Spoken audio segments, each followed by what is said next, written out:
அன்பார்ந்த வலம்புரி YouTube channel நண்பர்கள் அத்தனை பேருக்கும் என்னுடைய பணிவான வணக்கத்தை நான் தெரிவித்துக் கொள்கிறேன். நான் உங்கள் ஜெகதீஷ் பேசுகிறேன். எல்லாரும் எப்படி இருக்கீங்க? நான் நல்லா இருக்கேன். இன்றைக்கி நாம் பார்த்தீங்க அப்படின்னா என்ன பதிவை நம்ம போட போகிறோம் அப்படின்னு பார்த்தீங்க அப்படின்னா, ஒருவருக்கு வந்து குரு அவசியமா அப்படின்னு நம்ம பார்த்தோம் அப்படின்னா, கண்டிப்பாக நமக்கு குரு ஒரு வழிகாட்டி கண்டிப்பாக நம்மளுடைய வாழ்க்கையில் தேவைப்படுகிறார். அவரை பின்பற்றி தான் நம்ம அடுத்த கட்டத்துக்கு மூவ் ஆக முடியும், அடுத்த கட்டத்துக்கு நம்ம நோக்கி போக முடியும்.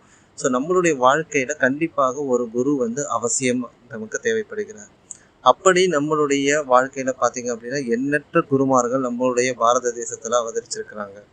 அவர்களில் யாராவது ஒருத்தரை நம்ம குருவாக தேர்ந்தெடுத்து குருவாக வணங்கி அவருடைய மொழிகளை பின்பற்றி அவங்களுடைய வாழ்க்கையை பின்பற்றி நாம் சென்றோமேயானால் நமக்கு நல்ல விதமான பலன்களை இந்த பிரபஞ்சம் நமக்கு கொடுக்கும் அப்படின்றதுல எந்த விதமான மாற்று கருத்தும் கிடையாது. அப்படிப்பட்ட மகான்களில் அப்படிப்பட்ட சித்த புருஷர்களில் நிறைய பேர் நம்ம பாரத தேசத்தில் அவதரிச்சிருக்காங்க. அவங்கள நம்ம வணங்குறோம். அப்படிப்பட்ட ஒரு மகான்களில் மிக முக்கியமானவர் பார்த்திங்க அப்படின்னா நம்ம தமிழ்நாட்டில் அவதரித்த ஸ்ரீமத் மகா பெரியவர், காஞ்சி பெரியவர் என்று அழைக்கப்படுகின்ற அந்த மகானை தான் நம்ம பார்க்கணும். நிறைய மகான்கள் நம்மளுடைய பாரத தேசத்தில் அவதரிச்சிருக்காங்க. ரமண மகரிஷி அவதரிச்சிருக்காரு, யோகிராம் சூரத்குமார் அவதரிச்சிருக்காரு, ஸ்ரீரடி சாய்பாபா அவதரிச்சிருக்காங்க. இப்படி பல மகான்கள் நம்மளுடைய பாரத தேசத்தில் அவதரிச்சிருந்தாலும் குறிப்பாக நம்மளுடைய தமிழ்நாட்டில் மகா பெரியவர் வணங்குற கூட்டம் ஏராளமான கூட்டம். இதற்கு முன்னாடி இருந்த தலைமுறையில் பார்த்தீங்க அப்படின்னா மகா பெரியவரை நேரில் சந்திச்சிருக்காங்க. நமக்கு நேரில் சந்திக்கிற பாக்கியம் இல்லை, கிடைக்கல. ஆனால் அவருடைய மொழிகளையும் அவருடைய வழிகாட்டுதல்களையும் நம்ம பின்பற்றினோமேனா நிச்சயமாக நமக்கு அவர் கண்டிப்பாக காட்சி கொடுப்பார். அதில் எந்த விதமான மாற்று கருத்தும் இல்லை அப்படின்னு சொல்லணும். அப்படி நம்ம பார்த்தீங்க அப்படின்னா இந்த காஞ்சி மகான் அவர்கள் செய்த அற்புதங்களை தான் நான் தெரிந்து கொண்ட விஷயங்கள், நிறைய விஷயங்கள் அவரை பற்றி தெரிஞ்சுக்கிறதுக்கு அது ஒவ்வொன்றா நான் ஒவ்வொரு வீடியோ பதிவில் நான் போடலாம் அப்படின்ற ஒரு கட்டாயத்தில் இருக்கிறேன். அதனால் ஒவ்வொரு தடவையும் அவருடைய அற்புதங்களை நான் போடலாம் அப்படின்ற ஒரு எண்ணத்தில் இருக்கிறேன். ஸோ இதை தொடர்ந்து நீங்கள் பாருங்கள். தொடர்ந்து இதை என்னுடைய சேனலை சப்ஸ்கிரைப் பண்ணுறாதவங்க பண்ணுங்கள். அவர் என்னென்ன சொல்லியிருக்காரு அப்படின்றத நான் ஒவ்வொரு வீடியோலையும் நான் போடுறேன். இப்போ நம்ம அவரோட செய்த ஒரு அற்புதத்தை நம்ம பார்க்கலாம். வாங்க வீடியோக்குள்ளே போகலாம். ஸ்ரீமத் காஞ்சி மகா பெரியவருடைய புகழ் உலகெங்கும் பரவி இருக்கு. உலகெங்கும் இருக்கிற தமிழர்கள், குறிப்பாக எல்லா நாடுகளிலும் இருக்கிற தமிழர்கள் அவரை தெரிஞ்சு வச்சிருப்பாங்க. அவருடைய அற்புதங்கள், அவருடைய வழிகாட்டுதல்கள், அவருடைய மகிமைகள் அனைவருக்கும் தெரிஞ்சிருக்கும். அப்படி தெரிந்த ஒரு சில நபர்களில் அஸ்ஸாம் மாநிலத்தை சேர்ந்த ஒருவருக்கு தான் அவர் மகா பெரியவரை பற்றி தெரிஞ்சிருக்கு. அவர் என்ன பண்ணியிருக்காரு அப்படின்னா மகா பெரியவர் அவருடைய கனவுல, இந்த அஸ்ஸாம் மாநிலத்தை சேர்ந்த நபருடைய கனவுல மகா பெரியவர் வந்திருக்காரு, சில போதனைகளை சொல்லியிருக்காரு. அதுலேருந்து பார்த்தீங்க அப்படின்னா மகா பெரியவருடைய தீவிர பக்தராகவே அவர் மாறிட்டார். அவர் பார்த்தீங்க அப்படின்னா அவர் இன்னைக்கு இன்டர்நெட்டு, இமெயில் அப்படின்னு இருக்கும் காலகட்டத்தில் அவருடைய ஃபோட்டோ நம்மளுக்கு ஈஸியாக கிடச்சிருது. ஆனால் அந்த காலகட்டத்தில், அதாவது 80-90களில் அவருடைய ஃபோட்டோ கிடைக்கிறது ரொம்ப கஷ்டமாக இருந்திருக்கு. அதனால் என்ன பண்ணியிருக்காரு அப்படின்னா ஒரு நண்பர் மூலயமா அவர் அந்த ஃபோட்டோவை வாங்கியிருக்கார். அதாவது மகா பெரியவருடைய ஃபோட்டோ வாங்கியிருக்கிறார். வாங்கி அதையே வச்சு போதிச்சிருக்கிறாரு. அதை எப்போ காலையில் எந்திரிக்கும் பொழுது அவருடைய முகத்தில் தான் முழிப்பது, அந்த ஃபோட்டோ முகத்தில் தான் முழிப்பது. அதே போல் பார்த்திங்கன்னா நைட்டு படுக்கும் பொழுதும் அந்த ஃபோட்டோ வச்சுட்டு தான் படுக்கிறது. அப்படியே ஒரு தன்னுடைய வாழ்க்கையை ஓட்டியிருக்கிறார். அவர் ஒரு தேயிலை டீ எஸ்டேட்டில் அவர் ஒர்க் பண்ணியிருக்காரு. அவருக்கு நிறைய சம்பளம். அவருக்கு பார்த்திங்க அப்படின்னா அப்போவே நிறைய சம்பளம். அவருக்கு எந்த விதமான பொருளாதார பிரச்சனை இல்லாத அளவிற்கு அவருக்கு ஒரு நல்ல நிலைமையில் இருந்திருக்கார். அப்போது அவர் அந்த பணியிலேருந்து ரிட்டையர்மெண்ட் ஆகிற சூழல் வருது. அப்போ ரிட்டையர்மெண்ட் ஆகும்போது அவங்க என்ன சொல்கிறாங்க அப்படின்னா, நீங்கள் ரிட்டையர்மெண்ட் ஆகாதீங்க, ரிட்டையர்மெண்ட்டுன்றது உங்களுடைய வயதுக்கு தான், ஆனால் உங்கள் அனுபவத்துக்கு கிடையாது.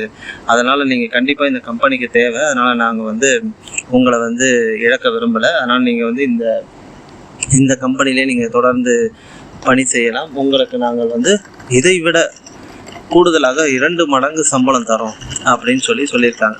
அதற்கு அவர் என்ன சொன்னார், இல்லை எனக்கு பணம் ஒரு பொருட்டு கிடையாது, நான் வந்து எஞ்சிய காலத்தை வந்து நான் வந்து தமிழ்நாட்டுக்கு போய் காஞ்சிபுரத்தில் மகாபெரிவருடைய காலடியில் தான் நான் வந்து இருக்கணும்னு விருப்பப்படுறேன், அவருக்கு பணி செஞ்சு அவருடைய காலடியிலே இருக்கணுன்றதை தான் நான் விருப்பப்படுறேன் அப்படின்னு சொல்லியிருக்காரு.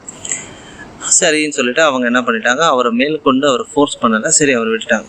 ஒரு நாள் நைட்டு வந்து அவர் என்ன பண்ணிடுறாரு, அந்த ரிட்டையர்மெண்ட் ஆகிறதுக்கு ஒரு 2 நாளைக்கு முன்னாடி தன்னுடைய குடும்பத்தார்கிட்டலாம் சொல்லி எல்லாரும் சென்னைக்கு போயிடுங்க, சென்னையிலேருந்து காஞ்சிபுரம் போயிடுங்க அப்படின்னு சொல்லி எல்லாரையும் அனுப்பிடுறாரு.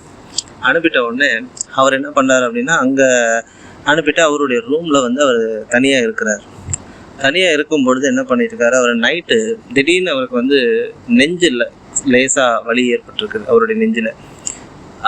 சரின்னு சொல்லிட்டு அவர் என்ன பண்ணியிருக்காரு, அந்த நெஞ்சு பிடிச்சிக்கிட்டு சரி நம்ம தண்ணியை குடிச்சிட்டு வந்து படுத்துக்கலாம் அப்படின்னு சொல்லிட்டு எந்திரிக்கிறாரு. அவரால் எந்திரிக்க முடியல, ஒரு ஸ்டெப்பு கூட அவரால் எடுத்து வைக்க முடியல. என்னடா இதுன்னு ஒன்றுமே புரியல, உடல் பாரமாக ஏற்பட்டுச்சு அவருக்கு. அவர் என்ன பண்ணியிருக்கா, அவருடைய சரி நம்ம மகாபெரிவரை கும்பிட்டுட்டு படுத்துருவோம்னு சொல்லிட்டு மகாபெரிவரை கும்பிட்டுட்டு அவரை தலைக்காணியில் வந்து மகாபெரிவருடைய படம் வச்சுருந்தார்ல, அந்த படத்தை கும்பிட்டுட்டு தன்னுடைய நெஞ்சில் வந்து அந்த படத்தை வச்சுட்டு படுத்துட்டார். படுத்துட்ட உடனே மறுநாள் காலையில் பார்க்குறாரு, மறுநாள் காலையில் சூரிய உதயம் அவருடைய ஜன்னல் வழியாக வந்து சூரிய உதயம் தெரியுது. இவர் எந்திரிச்சிடறாரு, பார்த்தா நார்மலாக ஆயிடுறாரு. சரி எதுக்கும் நம்ம வந்து டாக்டர் கன்சல்டேஷன் பண்ணுவோம்னு சொல்லிட்டு அவர் போகிறாரு. டாக்டர் கன்சல்ட் பண்ணுறாங்க. டாக்டர் கன்சல்ட் பண்ணணும், டாக்டருக்கு பயங்கரமான ஷாக். அவர் வந்து இவரை பார்க்குறாரு, அந்த ரிப்போர்ட்டை பார்க்குறாரு, இவரை பார்க்குறாரு, அந்த இசிஜி ரிப்போர்ட்டை பார்க்குறாரு. அவர் கேட்குறாரு, என்னங்க இவ்வளோ சர்வசாதாரணமாக நீங்கள் வந்திருக்கீங்க அப்படின்னாரு. அவருக்கு ஒன்றுமே புரியலை. உங்கள் கூட யாராவது வந்திருக்காங்களா அப்படின்னு கேட்குறேன். இல்லைங்க யாரும் வரல. சர்வசாதாரணமாக சொல்கிறீங்க நீங்கள் தனியாக வந்திருக்கீங்கன்ட்டு, அதுவும் நடந்து வந்திருக்கீங்கன்ட்டு அப்படி. இவருக்கு மேல் கொண்டு ஒன்றும் புரியலை. அப்போ அவர் கேட்குறாரு, இல்லைங்க உங்களுக்கு ஒரு மிகப்பெரிய ஹார்ட் அட்டாக் வந்திருக்கு, உங்களுக்கு மாரடைப்பு வந்திருக்கு, உங்களுக்கு அதுக்குண்டான அறிகுறி தான் இது ரொம்ப வந்து கிரிட்டிக்கலான ஒரு விஷயம், எங்களுக்கே ஒன்றும் புரியல, நீங்கள் இப்படி நடந்து வர்றது எனக்கு பெரிய ஒரு ஆச்சரியத்தை ஏற்படுத்துது அப்படின்னு ஒன்று. சரின்னு சொல்லிட்டு என்ன பண்ணிடுறாரு, இவர் இங்கே இமீடியட்டாக நீங்கள் தங்குங்க, ஹாஸ்பிட்டலில் உங்களுக்கு ட்ரீட்மெண்ட்டை நம்ம ஸ்டார்ட் பண்ணலாம் அப்படின்னு இருக்காங்க. இவர் என்ன சொன்னார், இல்லை நான் வந்து என்னுடைய ஃபேமிலியில் நான் வந்து சென்னைக்கு அனுப்பிட்டேன், என் ஃபேமிலி யாருமே இல்லை, நீங்கள் ஜஸ்ட்டு கொடுங்க, நான் வந்து ட்ரீட்மெண்ட்டை நான் வந்து ஃபர்தராக அங்கே போய் சென்னைக்கு போய் எடுத்துக்கிறேன் அப்படின்றாரு. இவங்களுக்கு வந்து இருந்தாலும் டாக்டர்ஸ் வந்து அவங்க வந்து ஒத்துக்கலை. ஆனால் இருந்தாலும் இவர் என்ன பண்ணார், எனக்கு மகாபெரியவர்கிட்ட நான் போகணும் அப்படின்னு சொல்லிட்டு அவர் சொல்கிறார். சரின்னு சொல்லிட்டு இவங்களும் வேறு வழி இல்லாமல் அனுப்பிச்சி வச்சுறாங்க அவரை. இவர் மறுநாள் வந்து சென்னைக்கு வந்து ட்ரெயின் மூலமா சென்னைக்கு வந்து காஞ்சிபுரத்தை வந்து ரீச் பண்ணுறாரு. அதுக்கப்புறம் இவர் போய் மகாபெரியவரை தரிசனம் பண்ணுறதுக்காக போகிறார். மகாபெரியவரை தரிசனம் பண்ணுறதுக்காக அந்த க்யூவில் லைனில் நிற்கும் பொழுது பிரார்த்தனை பண்ணிக்கிட்டே அவரை நாமத்தை சொல்லிக்கிட்டே வந்து இவர் பிரார்த்தனை பண்ணிக்கிட்டே கிட்ட போகிறார். கிட்ட போகும்போது அப்போ வந்து இவர் அந்த லைனில் போயிட்டு இருக்கும் பொழுது அவர் மகாபெரியவர் கிட்ட போகும்பொழுது மகாபெரியவர், என்னப்பா உனக்கு உடம்பெல்லாம் சௌக்கியமா, உடம்புக்கு எந்த ப்ராப்ளமும் இப்போ இல்லைல்ல அப்படின்னா. இதை கேட்ட உடனே அவங்க குடும்பத்தாரெலாம் என்ன ஆச்சு உனக்கு, என்ன இந்த மாதிரி மகாபெரியவர் சொல்கிறாரு அப்படின்னு சொல்லிட்டு எல்லாமே திகச்சு போகிறாங்க, என்னன்றதை கேட்குறாங்க. அப்போ அவர் சொல்கிறார், இல்லை கொஞ்ச நேரம் இருங்க அப்படின்னு சொல்லிட்டு அவர் என்ன பண்ண மகாபெரியவர்கிட்ட, இல்லை ஐயா எனக்கு வந்து இந்த மாதிரி வந்து உடம்பெல்லாம் நல்லா தான் இருக்கும், ஒன்றும் ப்ராப்ளம் இல்லை அப்படின்னு சொன்னோடனே அவர் என்ன சொல்கிறாருன்னா, சரியா உனக்கு உடம்பு சரியில்லைன்னா நீ வந்து கடவுளை வேண்ட வேண்டியதில்லை, எதுக்கு என்ன அழைச்ச அப்படின்னு சொன்ன உடனே இவர் என்ன சொன்னார், இல்லையா எனக்கு வந்து சாட்சாத் அந்த பரமசிவனே நீங்கள் தான், நான் வந்து சிவபெருமானே உங்களுடைய தோற்றத்தில் தான் நான் பார்க்குறேன், அதனால தான் நான் உங்களை அழைச்சேன் அப்படின்னு சொல்கிறாரு. அதுக்கப்புறமா என்ன சொல்ல, சரி இனிமேல் உனக்கு உடம்பு எந்த பாதிப்பும் இருக்காது, நீ திலகாத்திரமாக இருக்கலாம், நான் வந்து அந்த கடவுள்கிட்ட பிரார்த்தனை பண்ணிக்கிறேன், அந்த எம்பெருமான்கிட்ட பிரார்த்தனை பண்ணிக்கிறேன் அப்படின்னு சொல்லிட்டு அவர் என்ன பண்ணார் அப்படின்னா, அவர்கிட்ட இருந்த ஒரு பழம் அதுக்கப்புறமா பிரசாதங்கள்லாம் அவர்கிட்ட கொடுத்து அவர் வழி அனுப்பி வைக்கிறார். அவர் அன்னையிலேருந்து வந்து பார்த்திங்க அப்படின்னா அவருடைய பக்தி சேவை ஆற்றுறதுல வந்து அவர் தீவிரமாக இருந்துட்டார். அதை கேட்ட வந்து அவங்க குடும்பத்தாருங்க வந்து கேட்குறாங்க, இந்த மாதிரி விஷயம் அப்படின்னு சொன்ன உடனே அந்த குடும்பத்தார்கிட்ட அவங்க விஷயத்த சொல்கிறாரு.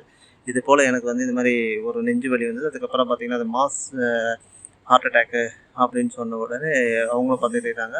அதுக்கப்புறம் அவர் என்ன சொல்கிறார் அப்படின்னா, சரி ஓகே நம்ம மகாபெரியவரை தொடர்ந்து வணங்குவோம் அப்படின்னு சொல்லிட்டு அவங்க தொடர்ந்து வணங்கிட்டு வராங்க. ஸோ வந்து பார்த்திங்கன்னா அவருடைய கடைசி காலம் வரைக்கும், அவர் இப்போ உயிரோடு இல்லை, அவருடைய கடைசி காலம் வரைக்கும் மகாபெரியவரை தொடர்ந்து அவர் வணங்கிட்டு வந்தார். ஸோ இது போல் வந்து நிறைய விஷயங்கள் வந்து மகாபெரியவர் வந்து ஒவ்வொருத்தருடைய வாழ்க்கையில வந்து அற்புதங்களை நிகழ்த்தியிருக்கிறாரு. அதெல்லாம் நான் வந்து ஒவ்வொரு பதிவாக நான் போடுறேன். ஸோ உங்களுடைய ஆதரவு கண்டிப்பாக இந்த யூடியூப் சேனலுக்கு தேவை.